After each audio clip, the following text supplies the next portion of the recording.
Hi నీ students and parents, welcome back to my channel. మరి సౌకర్యాలు లేకున్నా సీట్ల పెంపుకు దరఖాస్తులు. మరి ఎంబీబీఎస్ సీట్లు తెలంగాణలో ఎంబీబీఎస్ సీట్ల కోసం కొన్ని కాలేజీలు అయితే దరఖాస్తు చేసుకున్నాయంట.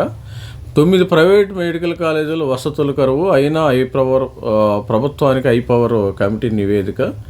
సీట్ల పెంపుకు దరఖాస్తు చేసుకున్నాయంట. ఆల్రెడీ సీట్లు అయితే పెరుగుతాయమ్మా, అది గుర్తుపెట్టుకోండి. మనకేందంటే సీట్లు పెరుగుతున్నాయా లేదనేది వీడియోలో చూద్దాం. మరి రాష్ట్రంలోని పలు ప్రైవేటు వైద్య కళాశాలలో సౌకర్యాలు విద్యార్థులు లేక ఇబ్బంది పడుతున్నారు. వీరికి పాఠాలు చెప్పి అధ్యాపకులు లేక కరువై పూర్తి స్థాయిలో ప్రయోగశాల లేక అరకొర చదువుతూ నెట్టుకొస్తున్నారు. రాష్ట్రంలో 26 ప్రైవేటు మెడికల్ కాలేజీలు, వీటిలో చాలా వరకు 150, 250 సీట్లు ఇంటేక్ కొనసాగుతుంది. వీటిలో కొన్ని కాలేజీలు సరైన వసతులు కల్పించకుండానే మరి ఎంబీబీఎస్లు సీట్లు పెంచుకోవడానికి అనుమతి ఇవ్వాలని ప్రభుత్వానికి దరఖాస్తు చేసుకున్నాయి. ఈ క్రమంలో నేతృత్వంలో ఒక హైపవర్ కమిటీ ఏర్పడింది. ఈ కమిటీ కళాశాలను సౌకర్యాలను తనిఖీ చేయగా 9 వైద్య కళాశాలలో కనీస వసతులు లేవని తెలిసింది. ఈ మేరకు హైపవర్ కమిటీ ఇటీవల ప్రభుత్వానికి నివేదిక అందజేసింది. హైదరాబాదు నగర పరిధిలోని 5, మరో 4 మెదక్తో పాటు ఉమ్మడి ఇతర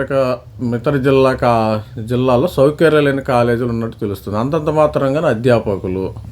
ఈ కళాశాలలో జాతీయ వైద్య కమిషన్ మరి నిబంధనలకు అనుగుణంగా అధ్యాపకులు లేని ఫ్యాకల్టీగా ఉన్నట్టు తప్పుడు రికార్డు సృష్టించి ఈ కళాశాల యాజమాన్యాలు విద్యార్థుల నుంచి భారీగా ఫీజులు వసూలు చేస్తున్నారని హైపవర్ కమిటీ తెలుపుతుంది. విద్యార్థుల నుంచి ముందే చెక్కులు తీసుకుని కొన్ని కళాశాలలో వారు స్టైఫండ్ కాజేస్తున్నట్టు తెలిసి, మరి అదేవిధంగా విద్యార్థుల పాఠాలు నేర్చుకునేందుకు ప్రయోగాలను కడావరులు మృతదేహాలు సరిపోయి లేవని, వైద్య కళాశాలకు అనుబంధంగా ఎన్ఎంసీ మార్గదర్శకాల ప్రకారం అనుమతులు ఏర్పాటు చేయాలి. కానీ ట్రస్ట్ పేరుతో ఏర్పాటు చేసి రోగులకు సరైన చికిత్సలు వీళ్ళు అందించటం లేదంట. పడకల సంఖ్యను ఎక్కువ చేసి కాలేజీలు చూపుతున్నాయి. మొత్తం 9 కళాశాలలో 7 మరి అధ్వానంగా ఉన్నట్టు హైపవర్ కమిటీ గుర్తించింది. వీటిలో సీట్లు పెంచుకోకపోవడమే శ్రేయస్కరమని ప్రభుత్వానికి ఇచ్చినట్లు నివేదిక పేర్కొంది. అయితే సీట్లు అయితే పెరుగుతున్నాయి. ఇటీవల ఒక ప్రైవేట్ మెడికల్ కాలేజీల తీరుపై విద్యార్థులు, తల్లిదండ్రులు నిరసన వ్యక్తం చేయడం చర్చనీయాంశమైంది. కళాశాల యాజమాన్యము తమను మోసగిస్తుందని, తమ పిల్లలను మరో కాలేజీకి మార్చాలని కాలేజీ యూనివర్సిటీ వైద్య ఆరోగ్య శాఖ ఉన్నతాధికారులు వారు ఫిర్యాదు చేయడం గమనార్హం.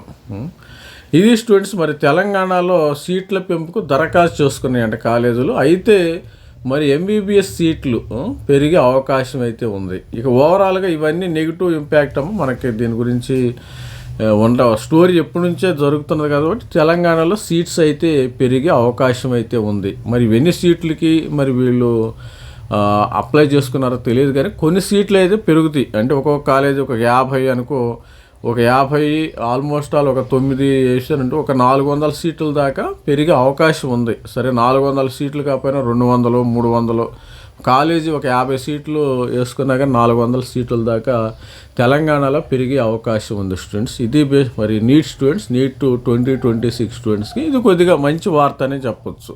సరే వాళ్ళ ఫెసిలిటీస్ సరిగా ఉన్నాయా లేదనేది మనం we don't care about, government వాళ్ళు చూసుకుంటారు కాబట్టి. మరి సీట్స్ స్టూడెంట్స్కి లాంగ్ టర్మ్ తీసుకున్న స్టూడెంట్స్కి పెరుగుతున్నాయా లేదా అనేది వీడియోలో చూస్తున్నాం. వీడియోని అయితే నీ స్టూడెంట్స్ ఎవరైనా ఉంటే సబ్స్క్రైబ్ చేసుకోండి అమ్మా. All the best and thank you, bye.